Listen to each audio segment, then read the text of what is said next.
Czechoslovakia was once one of the most advanced countries in the world. It had modern industry, a high standard of living, and was one of the greatest industrial powers. But how did Czechia become so dramatically poorer? And how did this industrial empire fall to the edge of Europe?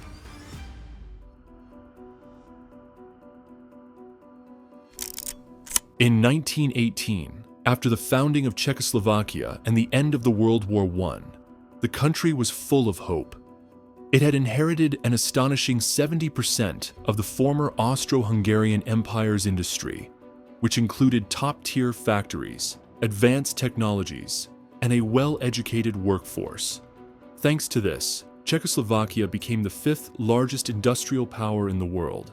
It's almost unbelievable that such a small nation could stand on par with giants like Germany, the United Kingdom, the United States, and Japan.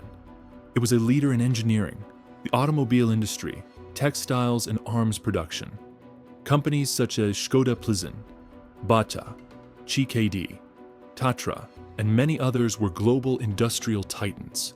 Bata, in particular, not only built an empire but also entire towns around his factories, a true symbol of Czech ingenuity, adaptability, and innovation. Before World War II, Czechoslovakia didn't just manufacture but also exported cutting-edge technology worldwide. Its education system was among the best in Europe, and Czechs ranked among the most educated nations on the continent.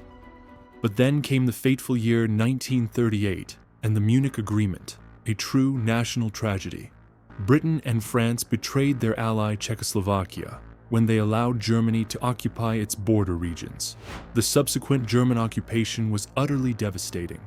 The nation's industrial capacity was completely transformed to serve the needs of the Third Reich.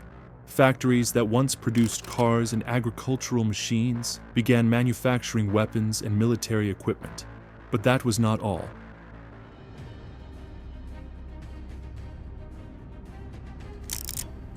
Shortly after World War II came another blow. The communist coup of 1948. The communists, supported by the Soviet Union, nationalized all property and businesses, ushering in a centrally planned economy. Private ownership was almost completely eliminated, and economic progress came to a halt.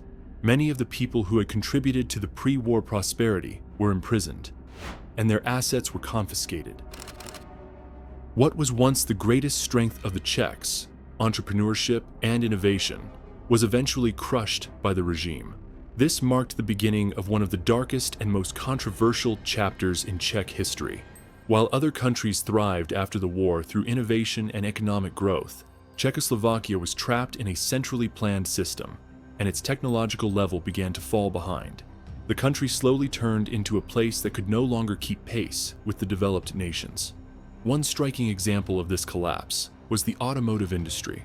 Before the war, companies like Škoda were major global players, but after the war, they came under state control and were forced to produce outdated car models that could not compete internationally. Think of the legendary Tatra 603, a car with the potential for worldwide success, but which was produced only for communist elites and never had the chance to reach Western markets. A similar decline occurred in science and research. Before the war, Czechoslovak science was world-class. The nation had brilliant minds like Otto Victorla, the inventor of soft contact lenses, and Jaroslav Harovsky, the Nobel Prize winner in chemistry. Yet many of these geniuses were persecuted by the regime because their work didn't align with its ideological goals.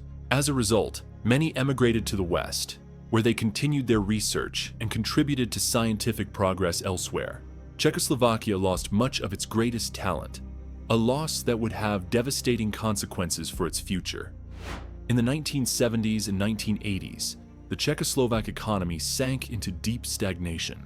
Those iconic 1980s news reports showed people waiting by empty tubs for carp, endless lines for toilet paper that last appeared on the shelves a week ago, and the legendary report on the nationwide ketchup shortage. Proč je nedostatek kečupu? Podle našeho názoru vyrábíme a dodáváme dostatečné množství kečupu. While the West was investing in microelectronics, biotechnology, and other cutting-edge innovations, Czechoslovakia was stuck in an era of heavy industry and outdated technology. central planning led to the production of goods nobody wanted. Low-quality consumer products that became the subject of ridicule not only at home but also abroad.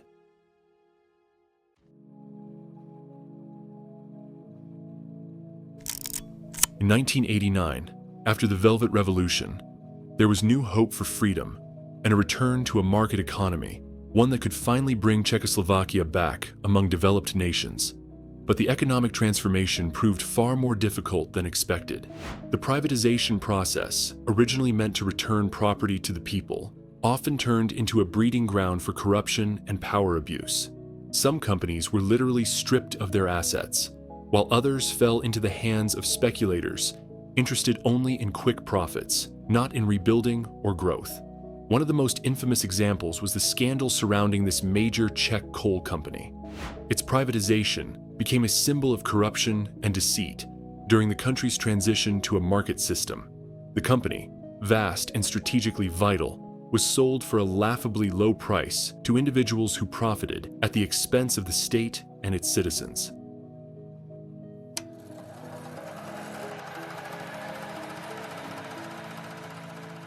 Another case was the infamous voucher privatization, followed by the rise of so-called investment funds. These were supposed to return property to the people, but in reality, they became tools for enriching a few at the expense of small investors. Many citizens lost their savings, while others became millionaires overnight. These scandals deeply eroded public trust and created an environment ripe for corruption.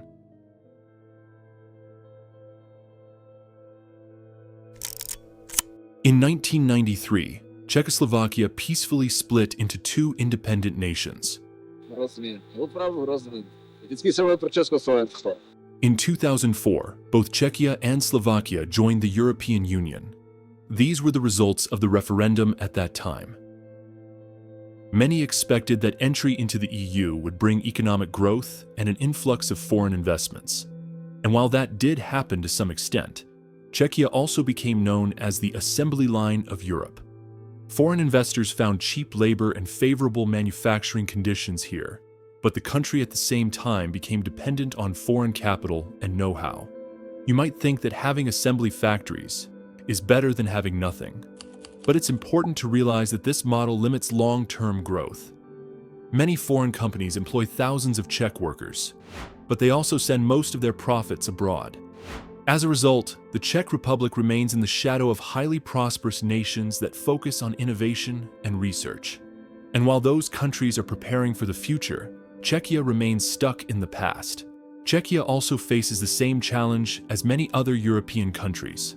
Its population is aging, and fewer children are being born every year.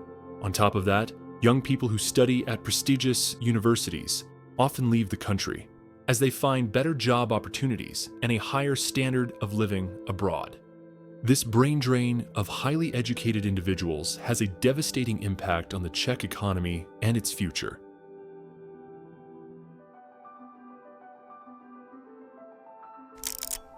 Another major issue that must be mentioned is corruption. Although the Czech Republic officially presents itself as a democratic and lawful state, the reality often tells a different story.